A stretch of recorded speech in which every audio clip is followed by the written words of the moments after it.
L'histoire du mouton et du loup. Une amitié inattendue.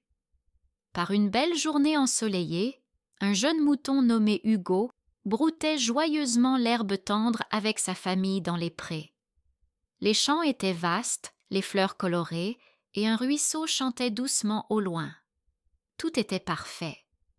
Curieux de nature, Hugo s'éloigna un peu pour explorer une colline proche. Alors qu'il regardait les papillons voler, une ombre apparut derrière lui. Hugo se retourna et vit un grand loup gris aux yeux doux. Le cœur d'Hugo battit fort. On lui avait toujours dit que les loups mangèrent les moutons. « Ne me mange pas! Je ne suis pas très gros !» s'écria Hugo, tremblant. Le loup éclata de rire et répondit d'une voix calme.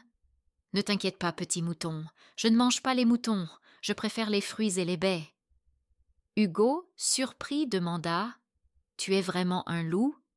Et tu ne veux pas me manger ?»« Exactement, » répondit le loup en souriant. « Je m'appelle Léo. Et toi ?»« Je suis Hugo, » répondit timidement le mouton. Ainsi commença une conversation inattendue. Léo raconta à Hugo qu'il aimait les longues promenades et les couchers de soleil. Très vite, Hugo oublia sa peur. Ils passèrent l'après-midi à parler et à jouer. Les jours suivants, Hugo et Léo se retrouvèrent souvent près de la colline.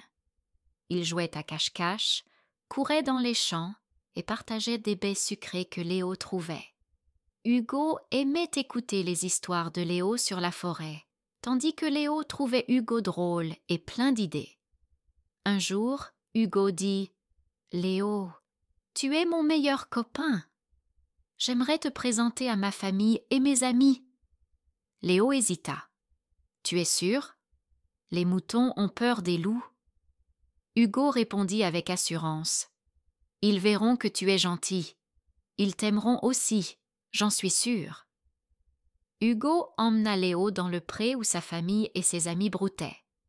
Dès que les moutons virent Léo, ils crièrent et se réfugièrent derrière un rocher. « Hugo, que fais-tu » cria un vieux mouton. « Un loup ici? C'est dangereux !» Hugo secoua la tête. « Non, Léo n'est pas dangereux. Il est mon ami. Il ne mange pas les moutons. » Mais les moutons n'étaient pas convaincus. Ils disaient à Hugo qu'un loup restait un loup et qu'il ne fallait pas lui faire confiance. Léo, attristé, dit à Hugo « Je ne veux pas causer de problème. Peut-être que je devrais partir. » Hugo refusa. « Non, Léo, je sais que tu es gentil. Donne-leur du temps. Ils finiront par comprendre. » Les jours passèrent.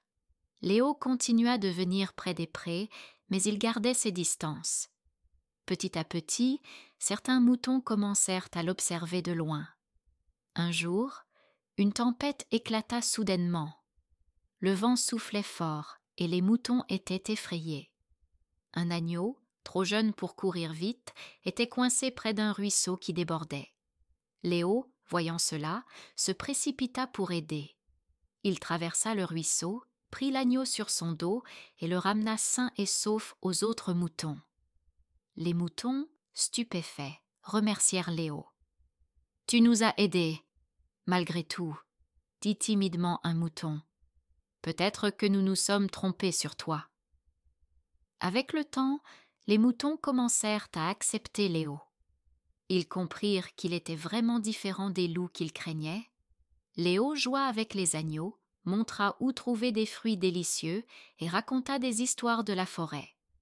Un jour, le vieux mouton déclara « Léo, tu es le bienvenu ici.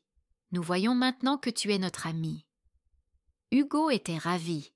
Il avait prouvé que l'amitié pouvait surmonter la peur et les préjugés.